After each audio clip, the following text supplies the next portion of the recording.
Shalom, everybody. Welcome to this week's Journey Through Torah. We are in Vayigash, which means, and he drew near. There's some really important things we're going to see in this week's portion.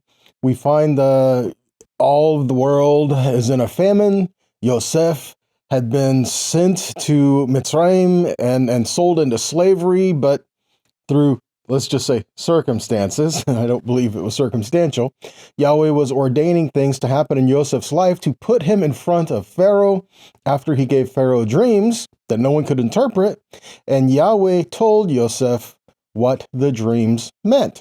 So Pharaoh puts him in a place of authority to put into plan what needed to happen so that Mitzrayim would not fall and so that the people could have what they would need, right?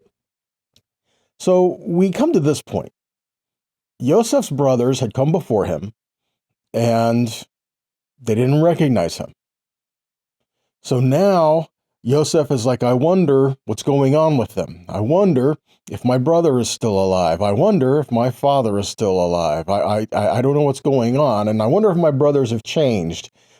So he orchestrates things to happen that not only would they have to come back to him, because remember, he kept Shimon with them.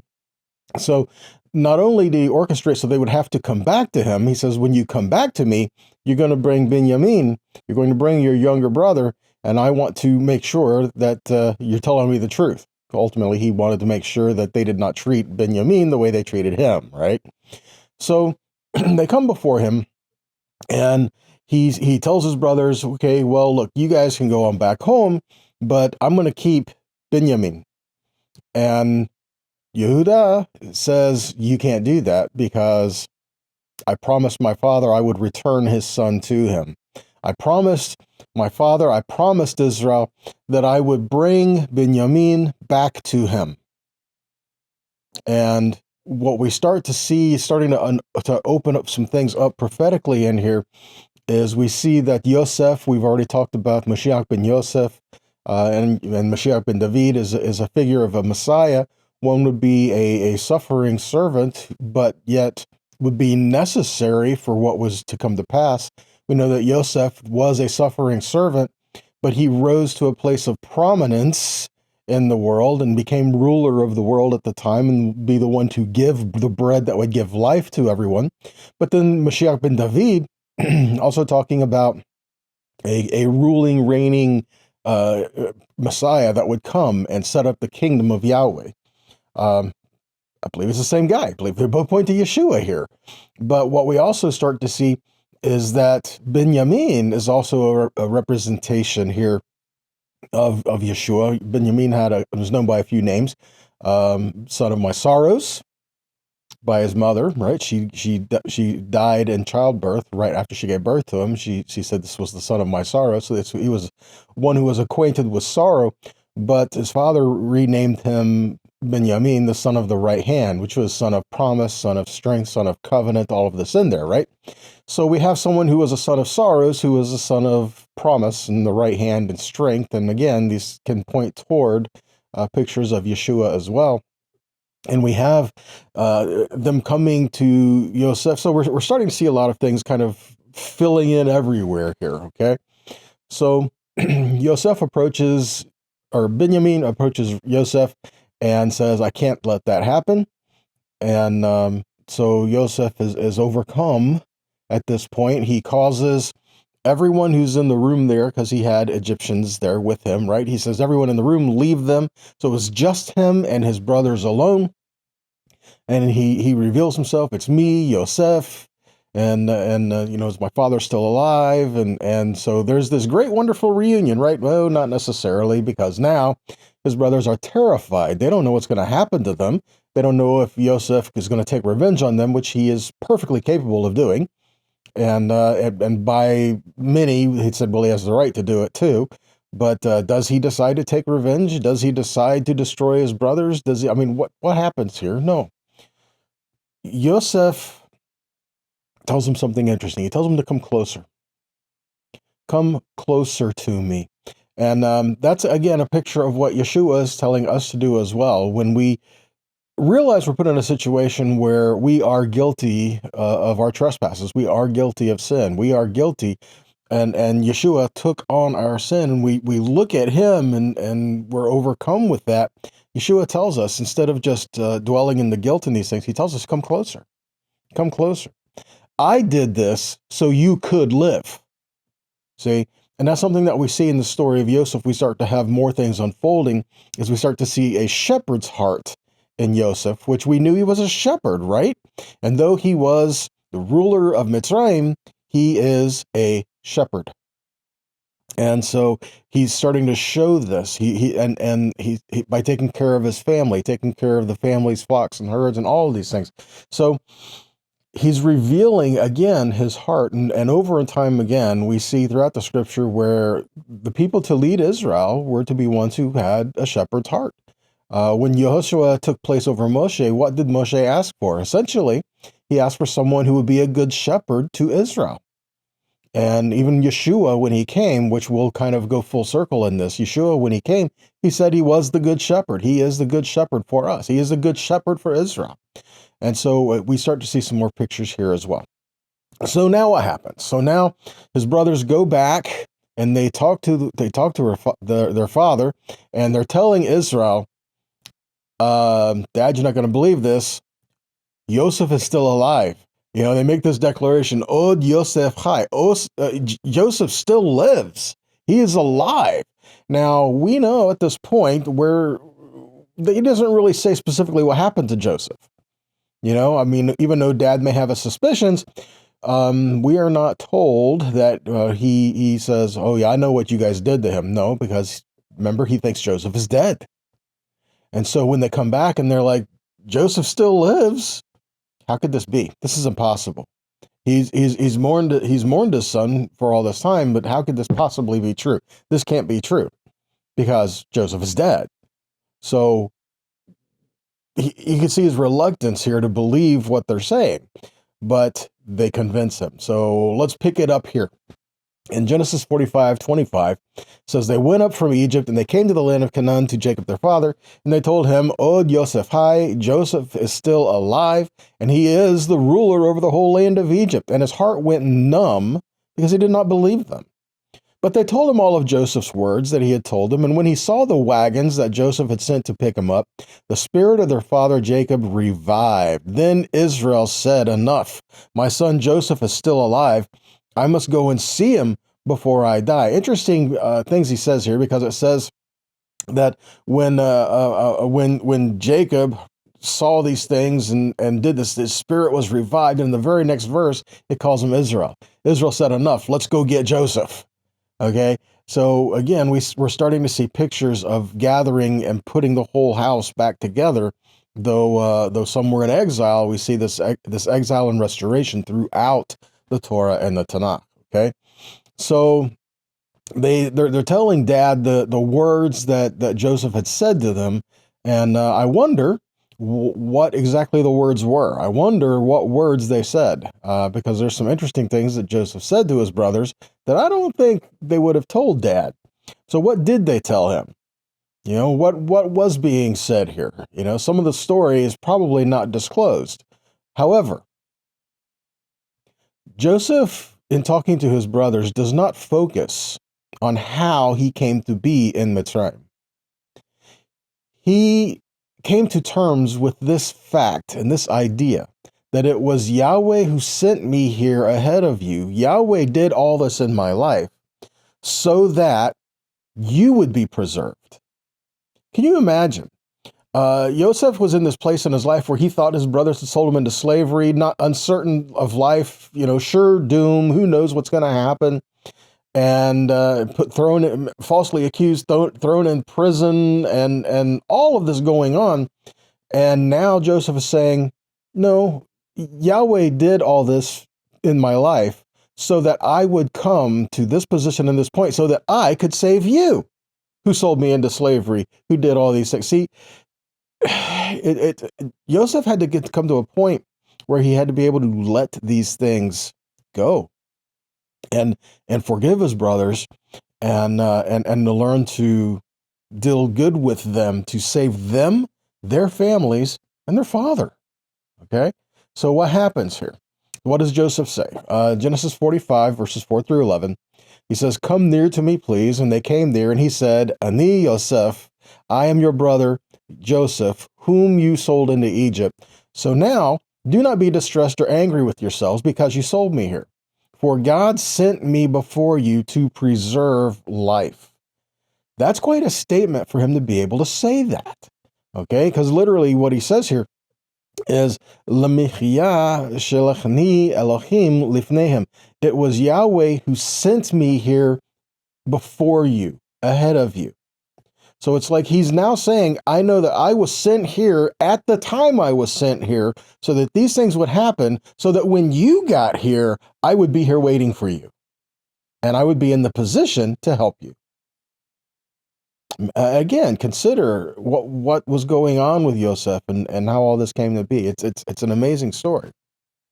But he says literally, to preserve life, I was sent Elohim before you.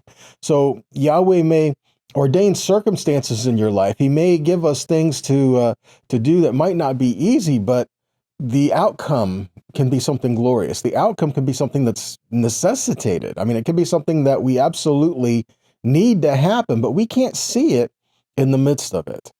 It could be very much like what Mordecai said to Esther. Who knows, but that you were put into this position that you were in for such a time as this. You know, when their life was being threatened and when all this was happening, she was the only one. She was the only hope. She was the only one that could go in before the king and plead their cause. And maybe, just maybe, it was Yahweh who put her in the situation to be taken away from her family and taken away from the things that she knew in the life that she had, to be put in this situation. See, we don't know, but again, in all things, we need to be faithful and continue to look for what the Father has. He continues to say in Genesis 45:7, God sent me before you to give you a remnant on the earth and to save you alive for a great deliverance. It's interesting phrasing. He said that God sent me before you to give you a remnant. What does that mean? Well, remember, the famine was very severe in the land, and many people, I'm sure, lost their lives. But Yosef was the one who had the bread that could give life, okay? Remnant just simply means that which remains, something that was a part of a whole, something that was part of something else, okay? It's something that's residual, something that has been escaped or something that was left behind. So he says that Yahweh sent me here to give you a remnant so that you could be delivered and remain in the famine, because there's a famine there, but he can sustain you in that. All right, let's look at Isaiah 11, verses 10 through 13. On that day, the root of Jesse, which stands as a banner for the people, the nations will seek him out, and the place where he rests will be glorious. We know, speaking of Yeshua, right?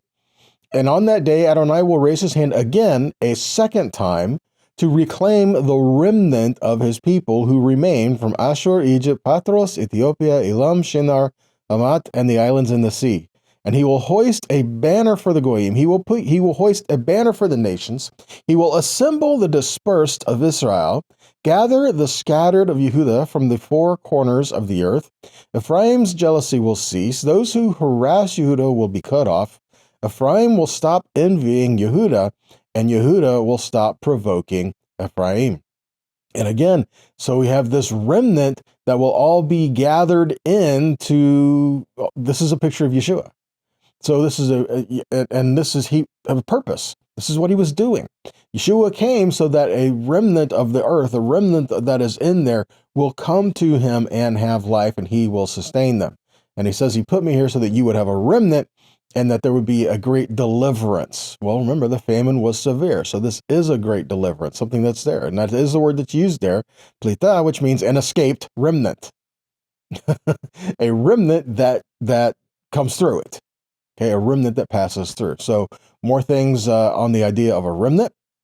Isaiah 37:31 says, meanwhile, the remnant of the house of Yehuda that has escaped will again take root downward and bear fruit upward. Obadiah 1:17 says, but on Mount Zion there will be a holy remnant who will escape, and the house of Yaakov will repossess their rightful inheritance. Ezekiel 14:22 says there will still be left a remnant in it to be brought out, including both sons and daughters when they come out to you, And you see their way of life and how they act, and you will be consoled over the calamity I have brought upon Jerusalem and over everything I have done to it. So again, Yosef is saying he put me here, Yahweh put me here so there would be a remnant that could be delivered. And what does he tell them to do? Go back home, gather the family up, get dad, and come back here so that I can sustain you. Come be with me so that I can provide for you, protect you, and give you the life that you need that you cannot have outside of me. Okay, Genesis, back in again, Genesis 45, 4 through 11, let's go to verse 6. For the famine has been in the land these 2 years, and there are yet 5 years in which there will be neither plowing or harvest. And God sent me before you to preserve for you a remnant on earth and to keep you alive for you many survivors. Again, this deliverance. So it was not you who sent me here, but God. And he has made me a father to Pharaoh and lord of all his house and ruler over all the land of Egypt. So hurry and go up to my father and say to him, so this is what Yosef says, right? Thus says your son Yosef, God has made me lord of all Egypt. Come down to me, do not tarry. You shall dwell in the land of Goshen, and you shall be near me, and you and your children and your children's children, and your flocks and your herds, and all that you have.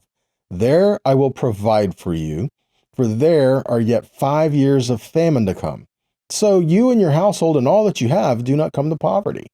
So Yosef is saying, come to me. I'll put you in this land over here in Goshen, and I will make sure you are taken care of and you have what you need because there is a famine in the land and you're not going to be able to provide for yourself out in the world. So come to me and I will give you everything that you need because I have the power and the authority and the willingness to do it. Again, we're starting to see some other pictures here in the back of your mind when you're reading the story of Yosef. You can't help but think about Yeshua in the midst of these. Okay, so now this is what Yosef tells his brothers, but then we read a little further on that Pharaoh heard about Joseph's brothers coming, and he was told Joseph's brothers are here, and so Pharaoh actually is excited, and then Pharaoh talks to Yosef. And so now what happens here? Does he tell him, I don't want your brothers coming here? No, he actually encourages them. No, go get your family and bring them here, right? We read in Genesis 45, 17 to 21, Pharaoh says to Yosef, say to your brothers, do this, load your animals, go to the land of Canaan, then get your father, your households, and come to me. I'll give you the best of the land of Egypt, and you will eat the fat of the land. You are also commanded to say, do this, take for yourselves wagons from the land of Egypt for your children and for your wives, and to pick up your father and come. Don't be concerned about your goods, because the best of the land of Egypt is yours. So the sons of Israel did so, and Joseph gave them carts by Pharaoh's command, and he gave them provisions for the journey. So he gave them carts, he gave them provisions, gave them what they needed to get there and to get everyone and bring them back. He even gave them some money, and he gave them some changes of clothes, which I find interesting. What kind of clothes did he give them? You think he would have gave them Hebrew clothes? No, he would have gave them Egyptian clothes, because Pharaoh is doing this. He would have given them Egyptian clothes. It's kind of like, oh, come, great, yeah, here, wear these. Think about that for a minute. So Pharaoh was like, yes, come to me and come out in this and come all in, but I don't want you to look Hebrew. I want you to look like the rest of us. Again, when they brought Yosef in front of Pharaoh, what did he do? They changed his identity. Even though Pharaoh was told this is a Hebrew, they changed his identity when they brought him before him. Again, it's another little thing that we read in here that we start to see the rest of the story here, where Israel, they went to Mitzrayim, they prospered in the land, they became many people, but they kind of forgot Yahweh in the midst of it. And then that leads us into the next book, which we're not getting into today, right? So in Genesis 45:24, Yosef sends his brothers away, he sends them back, and then he tells them something interesting. He tells them, so on your way back to go get the family, go get everyone, don't be fighting with yourselves. Do not quarrel along the way. Why would they be fighting with each other? This should be a joyous occasion, right? I mean, they're going to be saved. They're going to have food. They're going to have land. They're going to have everything that they need. They're not going to have to worry about anything for, at least these 5 years. I don't know if the plan was to come here for the 5 years that remain and then go back, but regardless, they know that they're going to be taken care of, right? Why would they be arguing? Well, I mean, I told you not to throw them in the pit. I told you not to sell them. I told you not to do this, and fighting and arguing over all this. But missing the point, they're still scared. They still don't know if Joseph is going to try to retaliate or not. Can you imagine? Joseph is trying to bless them, and he's trying to tell them, don't worry about it. Essentially, I forgive you. You didn't do this to me. Yahweh did this to me. How can I be mad at you for Yahweh ordaining the things to put me in this position? Right? And they're still waiting for the anger. They're still waiting for retribution. They're still waiting for this. And so they're kind of like to point blame at one another. Who's it really fault? Who's going to catch wrath? Joseph is telling them, don't be like that. Don't argue with one another. Don't worry about placing blame. Don't worry about doing all these things. Just go get dad and your families and bring them back. Okay.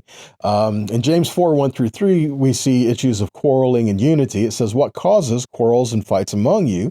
Is it not this, that your passions are at war within you? You desire and you do not have, so you murder. You covet and cannot obtain, so you fight and quarrel.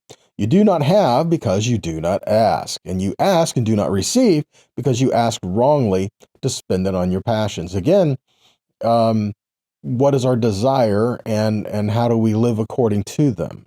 See, that does affect our life, even on a daily basis, right? We can live a life full of strife and quarrel and envy and jealousy and all that, or we can choose to live in peace, love, joy. Again, it all comes down to where our focus is and the way that we choose to focus on the issues and the things in our life. Proverbs 17:14 says that the beginning of strife is like letting out of water, so quit before the quarrel breaks out. Proverbs 20:3 says avoiding quarrels brings a person honor, for any fool can explode in anger. Proverbs 22:10 says drive out a scoffer and strife will go out, and quarreling and abuse will cease.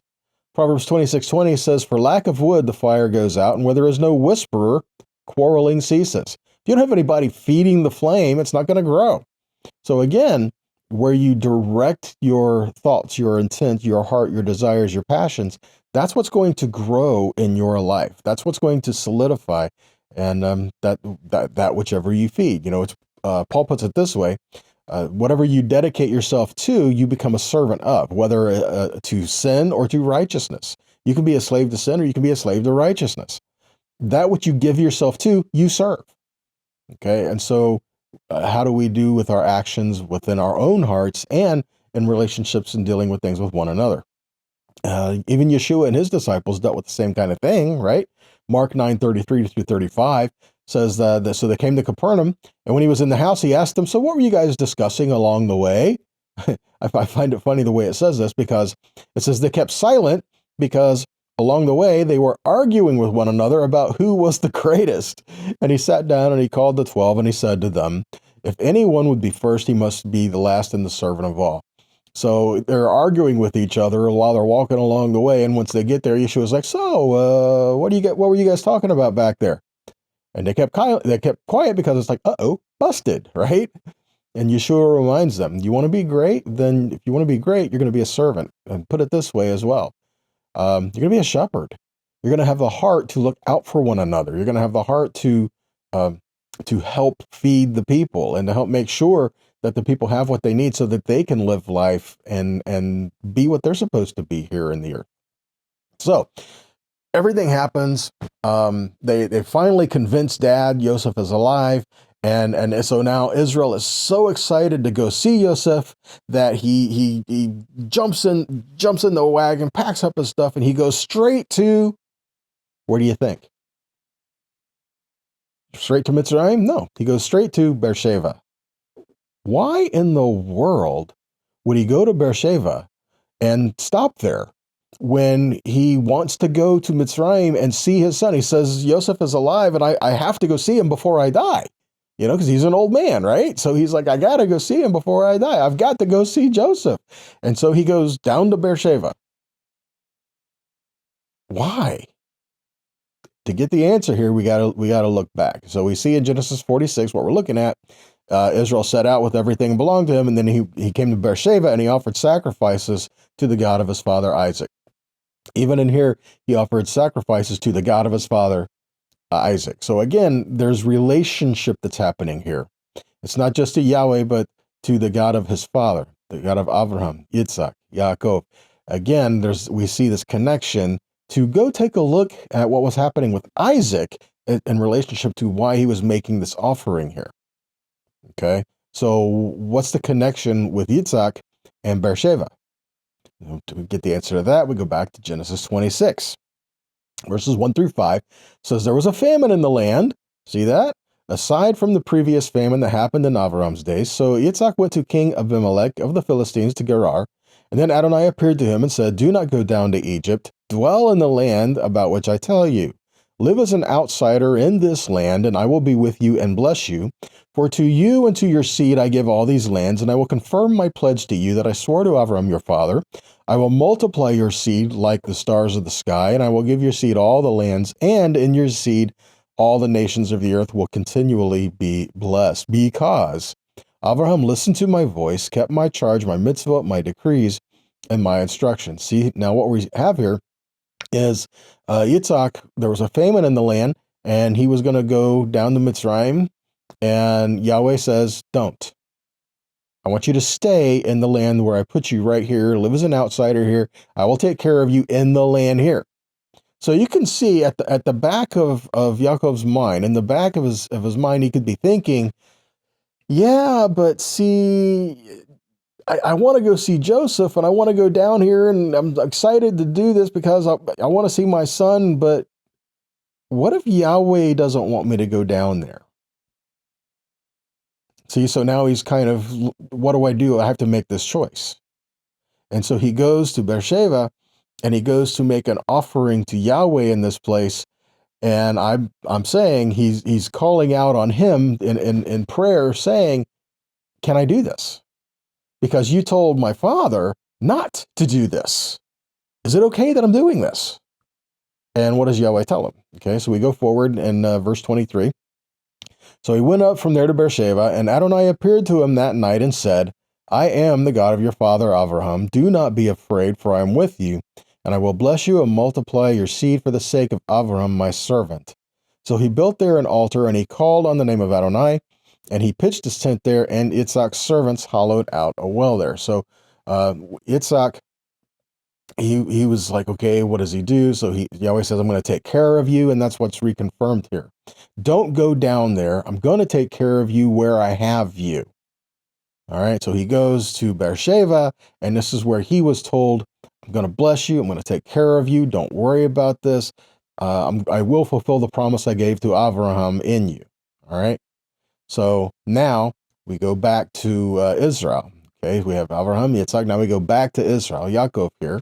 So he goes out and he sets along. He goes to Beersheba. He makes the sacrifices to the God of his father, Yitzhak. Then in verse 2, in the visions of the night, God said to Israel, Yaakov, Yaakov. And Nani, he says, here I am. He says, I am the God of your father, he said. Do not be afraid to go down to Egypt, for I will turn you into a great nation there. I myself will go down with you to Egypt, and I myself will also most certainly bring you up. And Joseph will put his hands on your eyes. So then Jacob arose from Beersheba, and Israel's sons carried Jacob their father, and their little children and their wives in the carts that Pharaoh had sent to carry him. So this might seem a little confusing here, because it's like, wait a minute, he told Isaac not to do it, now he's telling Jacob that he can, and it's essentially the same thing, right? This might seem a little confusing at first, but there was a purpose happening here. So, because the timing of all this was important as well. Okay, why was he going down there? Because all of this was happening, and Yahweh was reminding. I mean, when Yitzhak called on him, he said, "The God of Abraham, your father, I made promises to Abraham, I made promises to you. Here's what's going on. This is what I want you to do." So when Yaakov calls on him, he says, "Yes, I am the God of your fathers, Abraham and Yitzhak. Yes, and I. This is what I want you to do." Okay, and he says, "Don't worry about this. Do not be in fear. This is what's going to happen." Okay, so now what happens to Abraham? Well, this didn't catch Yahweh by surprise. All right, because remember the promise he gave to him in Genesis 15:13. He says to Avram, know for certain, your seed will be strangers in a land that is not theirs. They will be enslaved and oppressed 400 years. But I'm going to judge that nation and that they serve, and afterward they will go out with many possessions. But you will come to your fathers in peace, and you will be buried at a good old age. Then the fourth generation, they will return here. So Yahweh was speaking to Avram and told him, your descendants are going to go to a nation that's not theirs. They will be oppressed there, but there they will become a great people, and I will bring them out, and I will judge the nation that oppresses them. Okay? And we see this when that's what happened. Israel went to Mitzrayim. They became a great people. They became oppressed, and they cried out to Yahweh. And then Moshe now enters the picture. We see in Exodus 3, 7, 9, at the burning bush, Adonai says, I have surely seen the affliction of my people who are in Egypt. I have heard their cry because of their slave masters, for I know their pains. And I have come down to deliver them out of the hand of the Egyptians, to bring them up out of that land to a good and large land, a land flowing with milk and honey, into the place of the Canaanites, the Hittites, the Amorites, the Perizzites, the Hivites, the Jebusites. Now behold, the cry of Bnei Israel has come to me. Moreover, I have seen the oppression that the Egyptians have afflicted on them. Does any of this catch Yahweh by surprise? No. He told Abraham this was going to happen. And guess what? It's going to happen. Yosef was a key figure in drawing Israel into this point, but ultimately they're in exile. Okay, they're not in the land. They're in exile. But it's in exile they became Israel, became a large group of people, and became the sons of Israel with their families and tribes. But yet it is in exile they will be called back to the land, and they will go back, and before they get there, they receive the Torah of Yahweh, and they go into the land and walk in the promise that Yahweh told them about. Okay, so now we go back to Yosef. So Yosef is the ruler of Mitzrayim, but we still see the shepherd's heart through Yosef. Yosef is still providing for his family. Yosef is still providing for the flocks.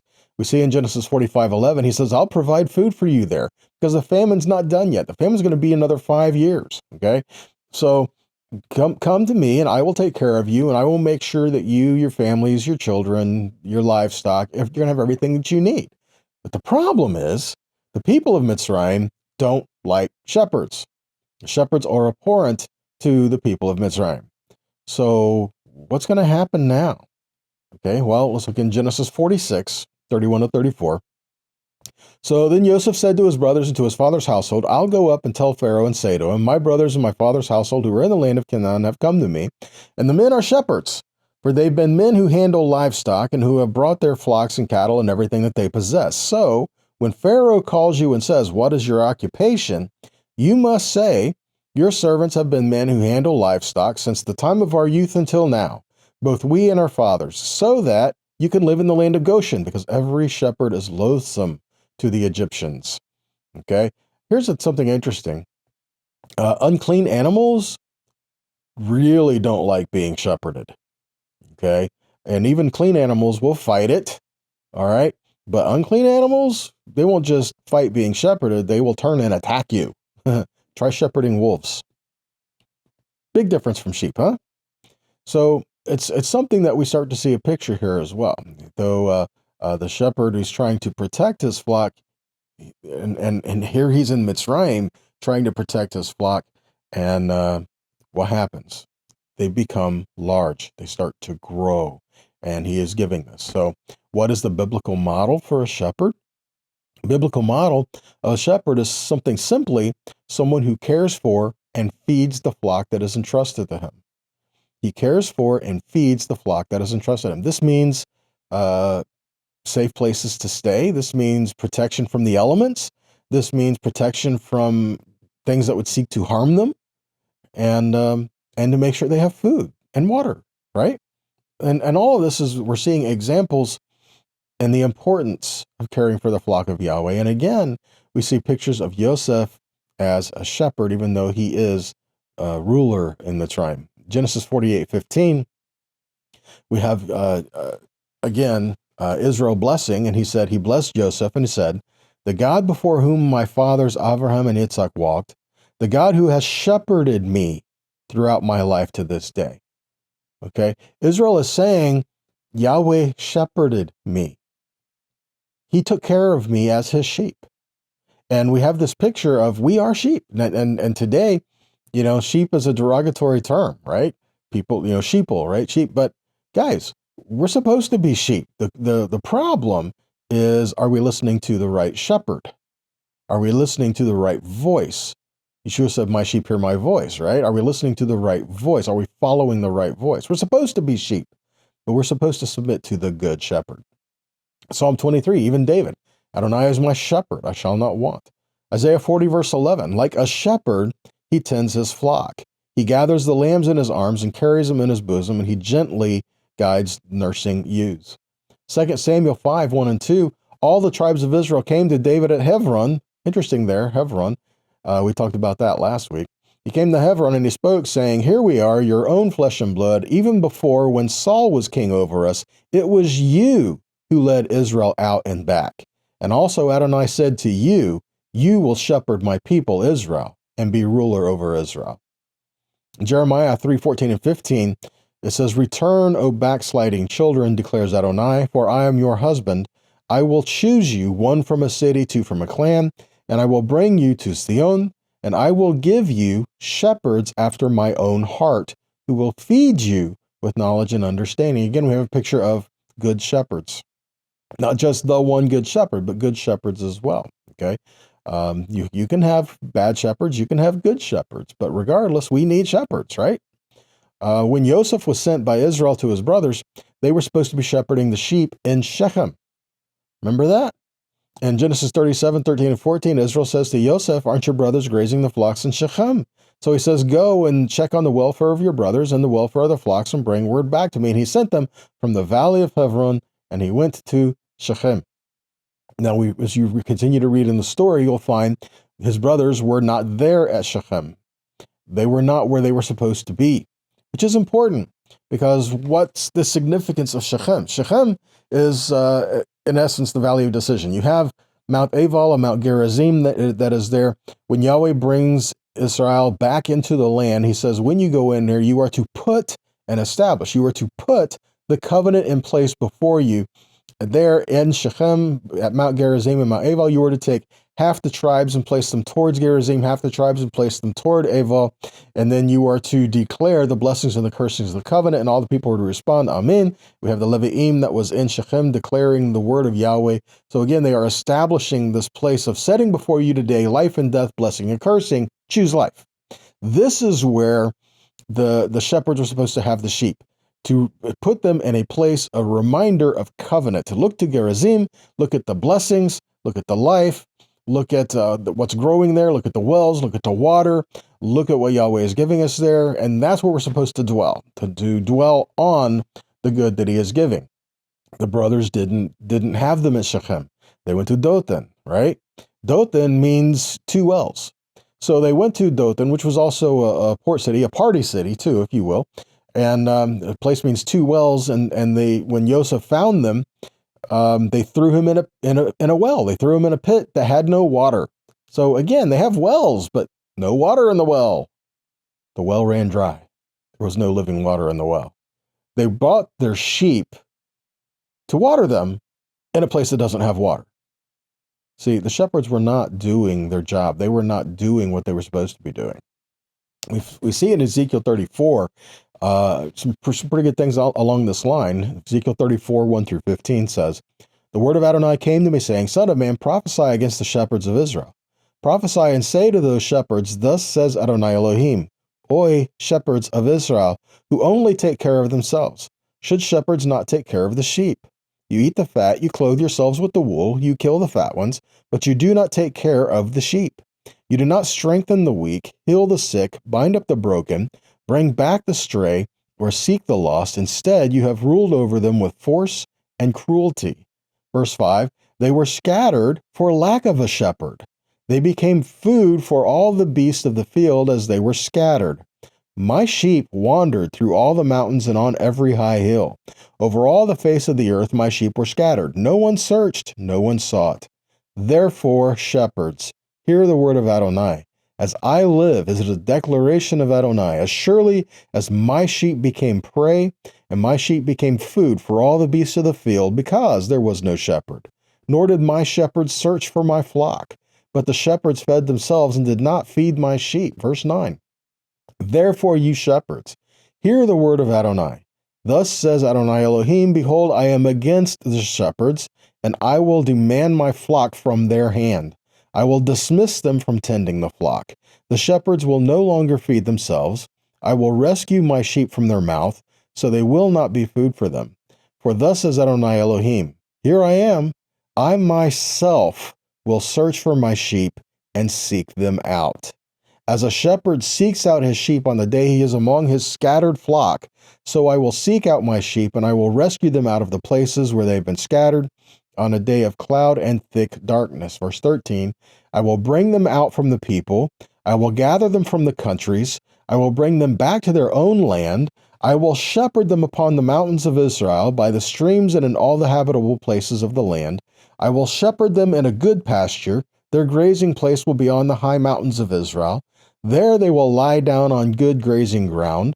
They will feed in a rich pasture on the mountains of Israel. I will tend my flock and make them lie down. It is a declaration of Adonai. Yahweh is saying, I am the good shepherd, and I will come and regather my sheep that have been scattered. Guys, when Yeshua came and he says, I am the good shepherd, this should have been the thought that people had, that what we just read. And so he says, I am the good shepherd. I'm the one who will bring in and gather the people, gather the exiles, gather those that have been scattered into all the world, and I am the one who will bring them all in. Because the shepherds were not doing their job, I myself will come and shepherd them. There are warnings given through shepherds throughout this whole thing, right? Now, not all shepherds are like this, right? But again, we have shepherds who were leading the sheep astray. And even in the course of all this too, we have prophets who are prophesying to the people things that were false. And all this going in together, people being led astray because there was not people declaring the truth. But Yahweh says he will judge the shepherds that led his people astray, and that's not a place where you want to be. Jeremiah 50 verse 6 says, my people have been lost sheep. The shepherds led them astray.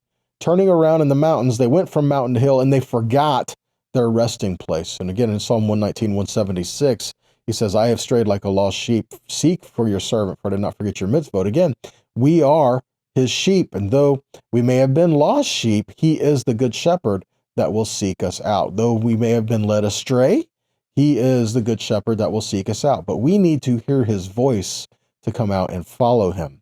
So continuing about the shepherds, Isaiah 56, verse 10, 11, Israel's watchmen, all of them are blind. They don't know anything. They're all dumb dogs, unable to bark, lying there dreaming, loving to sleep, greedy dogs, never satisfied. Such are the shepherds, unable to understand.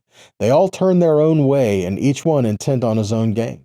Jeremiah 2:8 says, the Kohanim did not ask, where is Adonai? The Torah experts did not know me. The shepherds rebelled against me, and the prophets prophesied by Baal and went after unprofitable things. Again, there are warnings for the shepherds. Jeremiah 10:21 it says pretty blunt, the shepherds are stupid. They have not sought Adonai. Therefore, they have not acted wisely, and all their flocks are scattered. Okay, the shepherds do not scatter the flock. The shepherds need to try to keep the flock together and to gather in the flock. Jeremiah 23, 1 through 6, woe to the shepherds who are destroying and scattering the sheep of my pasture. It is a declaration of Adonai. Therefore, thus says Adonai, the God of Israel, about the shepherds who feed my people. You have scattered my flock, driven them away, and have not taken care of them. I will soon visit on you the evil of your deeds. It is a declaration of Adonai. I will gather the remnant of my flock out of all the countries where I have driven them, and I will bring them back to their folds, and they will be fruitful and multiply. Verse 4. I will raise up shepherds over them who will feed them. They will no longer be afraid or dismayed, nor will any be missing. It is a declaration of Adonai. Behold, the days are coming, declaration of Adonai, when I will raise up for David a righteous branch, and he will reign as king wisely, and execute justice and righteousness in the land. In his days, Judah will be saved, and Israel will dwell in safely.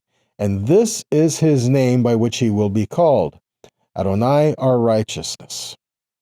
See that?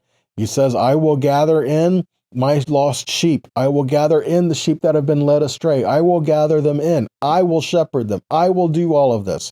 Now, come to Matthew 15:24. Yeshua says, I was sent to the lost sheep of the house of Israel. Now, come to Luke 15 verses 4 through 6, where Yeshua says, if a man has among you and he has 100 sheep and loses one of them, will he not leave the 99 in the wilderness and go after the one until he finds it? When he has found it, he puts on his shoulders rejoicing. When he comes home, he calls together his friends and neighbors and say, rejoice with me, for I found the sheep that I've lost. John 10:11, Yeshua says, I am the good shepherd, and the good shepherd lays down his life for the sheep. And in John 10:14-16, Yeshua says, I am the good shepherd. I know my own know me. Just as the Father knows me, and I know the Father, and I lay down my life for the sheep. And I have other sheep that are not from this fold. Those also I must lead, and they will listen to my voice, and so there shall be one flock and one shepherd. See that? We have a picture of the ruler of the world who is acting like a shepherd. We have prophecy of Yahweh saying, I myself will come down there and shepherd my sheep and gather them back in. And we have Yeshua saying, I am the good shepherd. I am bringing in the lost sheep. I am gathering in those that are lost. I am the one king, the shepherd, the Almighty, the one of Israel, calling us all in to a place of covenant and learning to step into our place inside the kingdom that he wants us to live in. Pulling all the sheep together, not running away from one another, but learning to work together wherever he has us for his purposes. Because he has put us together for a remnant set for a great deliverance. All amazing things we start to see in this, guys. So that is all that I have for you today. I pray that this has been a blessing to you. I pray that's encouraged you. I pray that's challenged you as well. And if it has been a blessing to you, then please share it. In whatever avenue you listen or watch, please share them to help keep these teachings to continue to move out there. And also, if this has been a blessing to you, then please consider making a donation to help us equip us to be able to continue making these videos and getting them out there too. Okay, guys? So until next time, be blessed and be a blessing. Shalom.